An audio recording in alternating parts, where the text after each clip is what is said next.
আজ আমরা জানব মা শীতলা দেবীর মর্তে আবির্ভাবের কাহিনী। পুরাণে উল্লেখিত দেবতারা যখন দেবী পার্বতীর উদ্দেশ্যে একটি যজ্ঞ করেন, তখন মা শীতলার আবির্ভাব ঘটে। এই সময় আবার শিবের ঘাম এক ফোঁটা মাটিতে পড়ায় জরাসুর নামে এক দৈত্যর আবির্ভাব হয়। জরাসুর নামে ওই অসুর দুরারোগ্য রোগ ছড়াতে থাকে। কলেরা, হাম, বসন্ত, গুডি বসন্ত চারিদিকে ছড়িয়ে পড়েছিল। কোনো হাকিম কবিরাজি কোনো নিরাময় করতে পারছিল না। জরাসুরের ওই সন্ত্রাসে মহাদেব ও পার্বতী ভীষণ চিন্তিত হয়ে পড়েন। তখন পার্বতী ঋষি কাত্যায়নের কন্যা রূপে মর্তে আবির্ভূত হলেন। শৈশব অবস্থা থেকেই কাত্যায়নীর রোগ নিরাময় করতে শুরু করেন।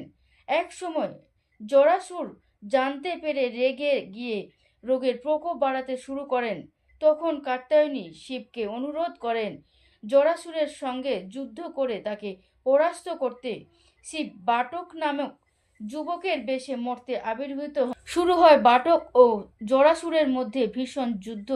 এক সময় শেষে বাটক ত্রিশূল দিয়ে আঘাত করে জরাসুরকে নিষ্ক্রিয় করে দেয়।